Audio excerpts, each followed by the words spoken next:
Omuyimbi Spice Diana kw'ossa ne Fikfa Maker beekoze ebintu ku stage.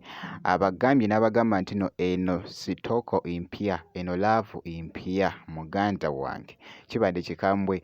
Spice Diana agambye Fikfa Maker n'amugamba bulijjo muganda wo tomugambanga nti no olinayo munanga ate laavu wo eside eno. So mu maaso awo byonna ngenda kubeera nga mbikutuusako. Omuyimbi munanga ate Fikfa Maker kw'ossa ate ne Spice Diana, wabula nga ate Pallaso kw'ossa Weasel kw'ossa ate ne Chameleone beeguddekoko munnange eside eno ne Coco Must Shine. Ate nga mu maaso awo mutabani wa Dr. Jose Chameleone ne girlfriend we nabyo ngenda kubeera nga njija nabyo mu maaso awo. Bamuyita Jaminati, nsinziira ku Jaminati Yugi. Wabula kansikwe nkutegeeze nti kasita obeera nga tonaba kusubscribinga osubscribinge kw'ossa ate n'okulayikinga video kasita obeera nga tonaba. Kaakati nno Spice Diana babaddekoko mu kifo ekimu wali munnange ekibadde ku stage kibadde kikambwe.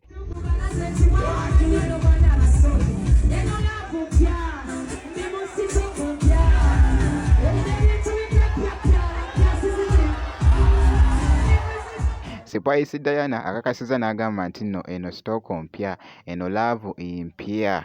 Ate nga ku side yemu Spice Diana kw'ossa ate ne Fikfa Maker mu katambi kano kabadde kakutte munnange ate ettabbu. Wali jjukira nti nno ono nno muganda wa Fikfa Maker awo.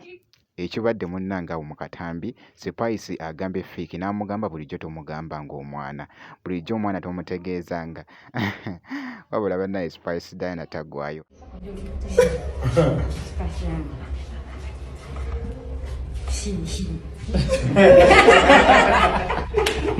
Omwana tewamugamba neno. Anyway, guys,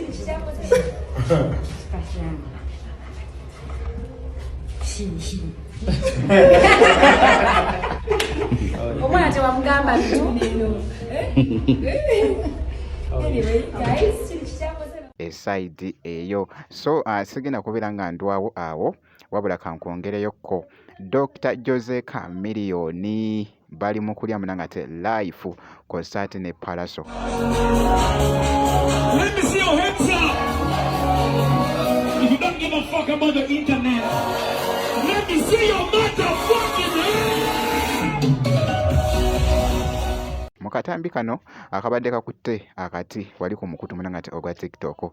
Nengeddeko ku Weasel kw'ossa ne Coco Must Shine. Bibadde bitya kansikwe nkuzanyiremuko akatambi kano.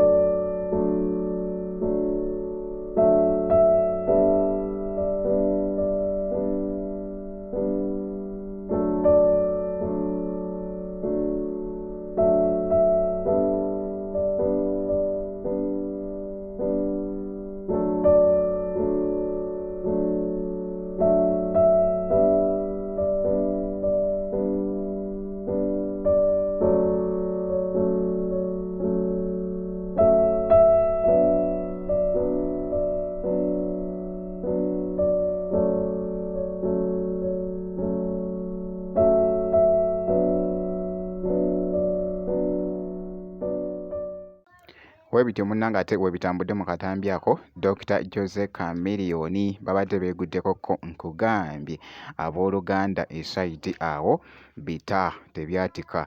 Wabula nga nkwongeddeyoko ku mutabani wa Dr. Jose Chameleone. Mutabani wa Dr. Jose Chameleone wabula nga naye kyeyeekola munnanga ate wali mu America. Jjukira nti nno navaayoko ne nkutegeeza ne nkugamba nti nno girlfriend we mu Filipino era nga boogezaako okulaba era nga basinzira wali munnanga ate mu America eside. Kakati nga girlfriend we wogezaako omulaba mu bifaananyi munnanga ate ebyenjawulo bibadde bikutte akati wali ku Instagram eside awo kw'ossa n'ako akatambi. I'm touching the grass.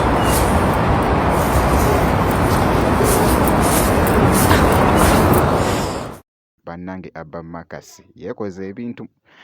Abba Makasi yeekoze ebintu wansi w'enjuba. So webityo munnange ate bwe bitambudde eside awo, wabula ky'olina okukola kusigala nga weekumidde ku Jaminati Yugi.